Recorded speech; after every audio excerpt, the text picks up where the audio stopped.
2, 3, 4, 5 meses trabalhando de Nissan Leaf na cidade de São Paulo fazendo Uber. Bora ver aqui quais são os pontos positivos e negativos agora. Eu sei que você quer saber quanto que eu pago, aonde que eu alugo, como que eu fiz para alugar. No final do vídeo eu respondo essas perguntas. Sejam bem-vindos ao meu canal, eu sou Arthur Chuchuber, motorista de aplicativo na cidade de São Paulo, fazendo essa experiência maravilhosa com um carro elétrico. Sem delongas, vamos direto aí falar sobre os pontos positivos e negativos desse carro. Primeiro ponto, não tem como não falar. Esse é o principal motivo que a gente escolhe dirigir um carro elétrico. A economia que você tem em comparação à gasolina. Não tem como, é a principal. Quanto que custa hoje 1 kW no posto, no eletroposto, esses de carga rápida? Custa em média R$2 o quilowatt. Quanto que um carro desse aqui faz em média na cidade, andando no trânsito de boa? 8 km por quilowatt. Neste ponto significa que você tem um custo variável de 25 centavos por quilômetro. Quanto que custa na gasolina? Gente, eu sei que tem carro que faz 16, eu sei que tem carro que faz 8, eu sei que tem carro que faz 6. Na média, os carros fazem 10 km por litro de gasolina. Quanto que está o litro da gasolina hoje? São R$5. Aqui nesse posto que eu estou agora, são R$6,26.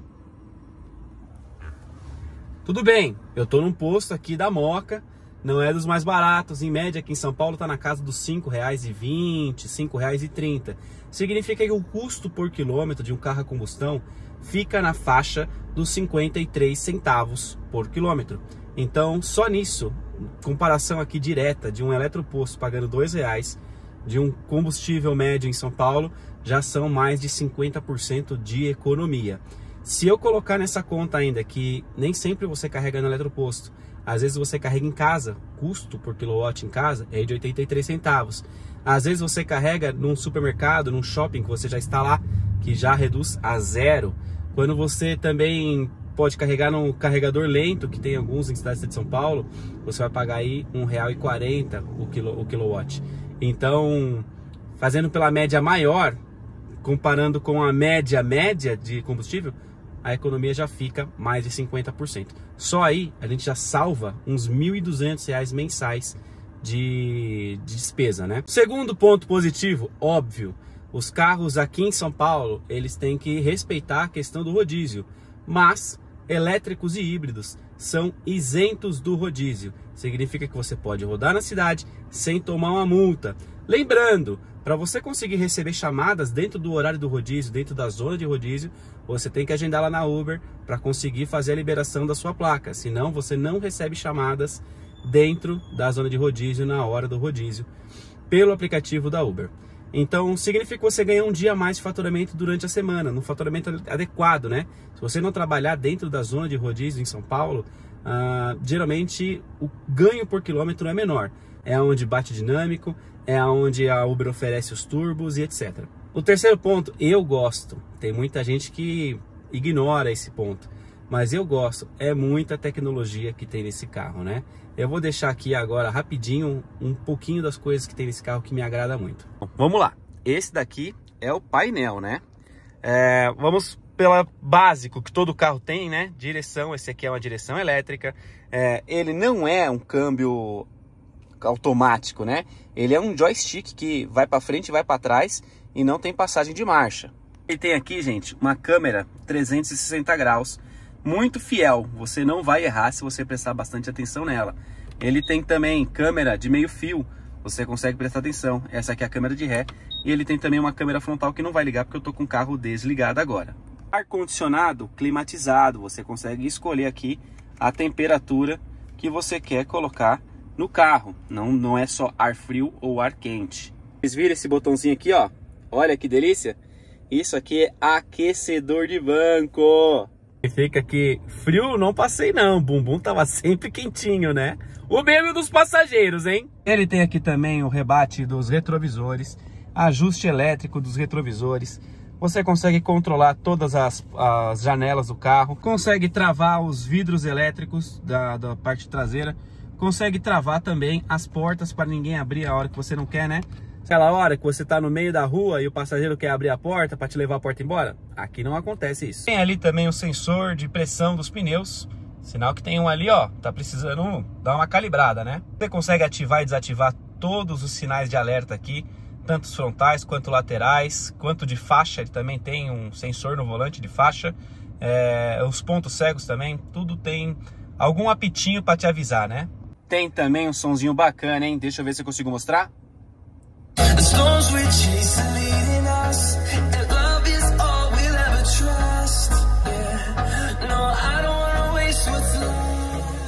Sonzinho, ó, nas 4 portas. Então dá pra fazer aquela festinha, hein? Tem bastante espaço interno, né? Eu tô aqui no banco de trás, ó. Tá ajustado pro meu tamanho ali de direção. Tem bastante espaço aqui. Tem bastante espaço ali também. Tem um porta-mala legal, quer ver? Esse aqui é o tamanho do porta-mala do carro. Essa aqui é a malinha onde eu trago o carregador. Mas tem um porta-mala aí de 350 litros. Que te traz bastante comodidade na hora de trazer as malas dos clientes, né? Fazer o transporte para aeroporto e tal. Não vai faltar espaço. E o quarto ponto positivo, que para mim eu considero não tão assim, mas tem gente que gosta muito, né? Vocês sabem, carro elétrico é sinal de torque instantâneo. Apesar desse carro ter apenas 150 cavalos, são 150 cavalos que ele tem na ponta do pé. Você apertou, ele tá andando, cantando pneu e o caramba. Mesmo ele tendo um sistema de aderência, o bichinho, ó, dá pau e muito BMW por aí, hein? Tem muita Mercedes que passa mal, pelo menos até 100 km por hora depois. Depois a gente fica para trás, porque ele tem limite de quilometragem, né? Porque senão a bateria super aquece. Acho que estão esses pontos positivos que eu consigo listar, elencar para vocês aqui agora. Falar então agora dos pontos negativos, que eu encaro só 2, né? Principal deles, não tem como não falar, é as filas nos eletropostos. Dá uma olhada nisso aqui. Tem o meu carro aqui, esse aqui é o meu, tem um carro do lado e tem mais um ali. Eu já carreguei o meu, então tô aqui só fazendo vídeo. Tem um colega carregando e tem um outro esperando. E daqui a pouco chega mais um, gente. Eu já vi fila de 6, 7 carros Nissan Leaf esperando para fazer a carga do carro. Infelizmente aqui na cidade de São Paulo, são um total de 6 carregadores compatíveis com o Leaf, que usa uma tomada chamada CHAdeMO. Infelizmente são só 6. Qual que é o maior problema ainda? Desses 6, 4 dos carregadores que tem aqui, se estiverem utilizando a tomada padrão europeu, você não consegue utilizar simultaneamente a padrão japonês. Então você tem que esperar o outro carro carregar para daí iniciar o seu e vice-versa. Então é um problema. Se você não consegue colocar nas suas estratégias para chegar nesses eletropostos em horários de baixa demanda, quais são os horários? Madrugada. Fica muito difícil, porque você não consegue, não é igual um carro a combustão que você coloca, para no posto, coloca 50 conto e volta a trabalhar. Se você não fizer o controle e gestão ali de bateria, tu vai ficar sem bateria na hora de pico.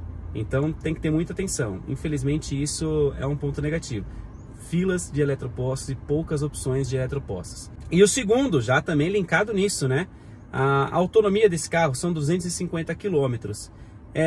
Dizem que fazem 270 km, mas eu acho que você está contando com a bateria reserva e eu não gosto de contar com reserva. 250 km atende? Dá para bater a meta com isso? Com certeza. Atende, e eu sempre bato a meta com menos do que 250 km. Mas naquele domingão, sabe? Que você começa ali na hora do almoço, e aí quando chega 10 horas da noite, toca aquela paulada, aquela corridinha de 150 reais, aquela corridinha de 120 reais. Então, eu não posso aceitar, porque eu não tenho autonomia. Talvez eu tenha autonomia para ir, mas eu não tenho autonomia para voltar. Então, esse ponto da bateria, desse limite, acaba sendo um problema, né? E assimilado ele com o problema de você sempre ter filas para carregar o carro, ó, chegou mais um ali, ó. Acaba complicando bastante você não conseguir fazer um a mais, né? Eu chego no final do dia, eu tô de meta batida, mas tem aquela corridinha de 200 reais ali que eu poderia ter feito 700 e eu não fiz porque não tenho bateria. Bom, esses são os pontos positivos e negativos que eu vejo hoje no carro elétrico, né? Esses pontos negativos, eles reduzem um pouco nos BYD, principalmente o BYD D1, o BYD Dolphin, que são os carros que o pessoal tá pegando aí para trabalhar, porque eles têm uma autonomia de 400 km. Isso te dá uma folga muito maior, né? você consegue trabalhar mais horas sem se preocupar, sem ter que fazer essa gestão muito restrita da bateria. Pô, 150 km a mais são 150 km a mais.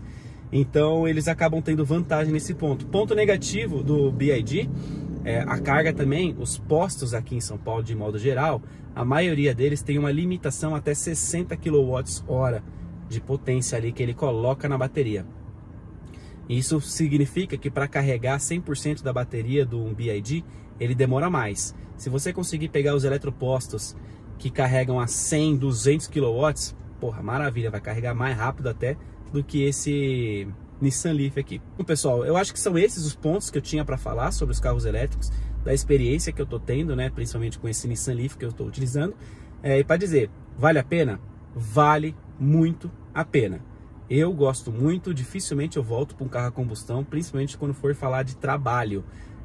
Quando acontecer, de repente a Movida, quer dizer, rescindir o meu contrato, né, porque pô, não vale mais a pena para eles alugar o carro para mim nesse valor, eu com certeza vou olhar sim para os BYD, vou olhar sim para um Corolla híbrido, com muita atenção para de repente fazer uma aquisição e manter os custos variáveis bem reduzidos e livre do rodízio. Quanto que eu pago de aluguel nesse carro? São R$ 3.600 mensais. Quanto que eu posso rodar? Qual que é a franquia de quilometragem? São 5.000 quilômetros. É mais que o suficiente. Eu nunca rodei mais que 5.000 quilômetros dentro de um mês. Qual que é a locadora que eu consigo alugar? Movida. A Mover também tem alguns Nissan Leaf. E eu sei que uma outra locadora chamada Darush também está alugando os carros elétricos para a 99. E como é que faz para alugar, né? Se eu quiser alugar pela Uber? Você tem que dar uma olhada aí na sua caixa de e-mail, dar uma olhada aí na sua caixa de entrada lá no aplicativo da Uber e ver se você recebeu a promoção, um link para conseguir fazer a reserva pela Mover ou pela Movida. Se você não recebeu, infelizmente não será possível. Para você que é 99, dá uma olhada lá nas promoções que tem um linkzinho lá para falar para você entrar na fila dos carros elétricos. Você tem que ser, né, tem que ter algum nível lá, tem que ter alguma taxa de aceitação, etc, para conseguir fazer a locação. Mas dá uma olhada se você tem interesse. Funciona um pouco diferente. Depois eu trago um vídeo aqui explicando para vocês como que funciona a locação dos carros elétricos para a 99. Beleza? É isso. Espero que vocês tenham gostado do vídeo. Se deixou, deixa o like aí, se inscreva no canal. Vou tentar trazer mais conteúdos como esse. Até o próximo vídeo. Tchau!